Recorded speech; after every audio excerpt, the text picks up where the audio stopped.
It's another big game for this Homestead football program, especially when you go in 3-0. So how do you approach this week of football knowing you're going to be taking on a quality opponent in the SAC like Bishop Dwenger? Well, we preach to these guys that every game is the biggest game of the year in front of you, and you win makes the next one bigger. So that's where we're at. And you're right, it's a quality opponent.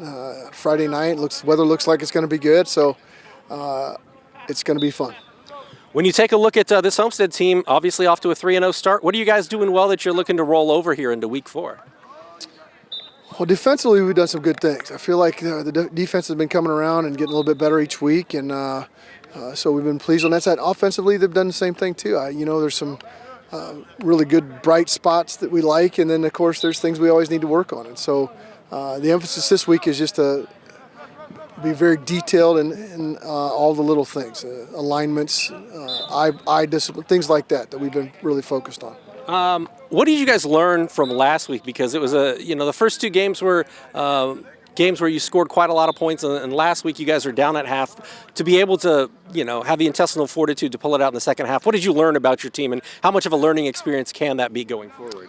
We talked about the necessity to play hard for 4 quarters, and so I think that was the lesson. Is this the group that's going to, buckle down the second half and go win 2 quarters? And they did, and so that was encouraging. And maybe we, our inexperience, we just didn't know, what this group was like, and it shows that they have that intestinal fortitude to go get a win.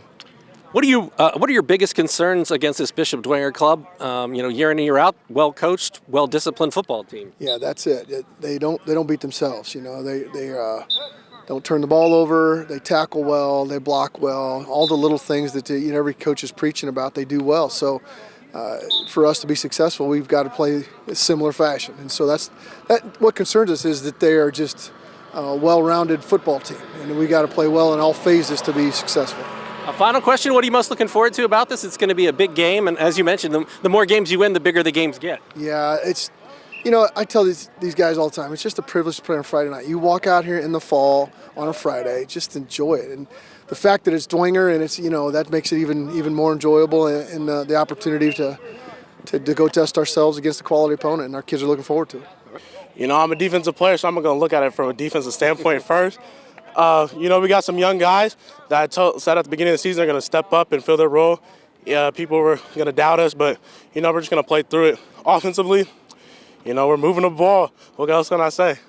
When you take a look at this defense, what is it that's allowed you guys to stand out, and what are your biggest concerns against a Bishop Dwenger offense that does have some playmakers? Just communication. We're going to keep communicating. As long as we keep communicating, we can beat anybody in this conference. It doesn't matter who we play, when we play them, we can beat them.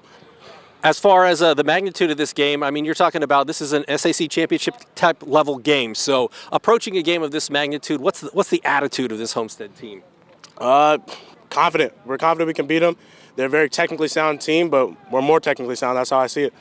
I think last year it was 37-21. You guys won at their place. So what do you know from the past few games that you guys have played them? What can you carry over, and what are some of the things that you've learned about their program that you can apply this time around? They're a little bit of a tricky team. They like to dink and dunk and try to do whatever they can to play to their advantage. It's up to us to just take that advantage away. Final question for me. What are you most looking forward to this Friday night? It's a highlight zone game of the week. It's a huge game. It's the biggest game in the city this coming Friday. I'm looking forward to play competition, and this is the biggest competition of the year. Next game, biggest game. All right. I love it. Anything else you'd like to add, my man? No, thank you for having me. That's it. Thanks, man. Our leadership has been really great this year. Bad plays, we're still bringing each other up. We're not putting anybody down. And so I would say our leadership is probably one of our main things that's really going good for us right now. Offensively, you guys have been able to score points. What is it offensively that's really clicking for you guys? Knowing what our job is. We're not trying to do too much. We just know what we need to do and just execute it well. For this team, what are some of the focuses in practice this week, and what are some of the concerns facing a Bishop Dwenger team that is always good, well-coached, fundamentally sound? We just got to find open spots, make sure we're reading the defense pretty well, and just do our job as well. For you guys, Coach was saying the more you win, the bigger the games continue to get. So this is the biggest game of the year to this point. How do you approach a game knowing that, man, if you guys want to ring the SAC's victory bell at the end of the season, this is going to be a game that you guys want to win? We just got to stay calm and collected. We just got to, like I said, keep doing our job and nothing. If we just do our job and keep our confidence, I really don't think anybody can beat us. It's going to be our highlight zone game of the week. There's going to be a ton of people out here Friday. It's the biggest game in the city. So what are you most looking forward to about Friday, this atmosphere, this game as we get ready for week 4? Probably to see how prepared we come out, because we're really keying in on this on Dwenger, and I think that we're going to play really hard. What's your position? What do you find your position as? Because you're like, I mean, you've got like 250 yards receiving, but like 175 yards rushing too. Wherever they need me, I'm ready to fit. Like if they need me to play defense, I'll play defense. I'm just ready to play anywhere. I just want to be on the field.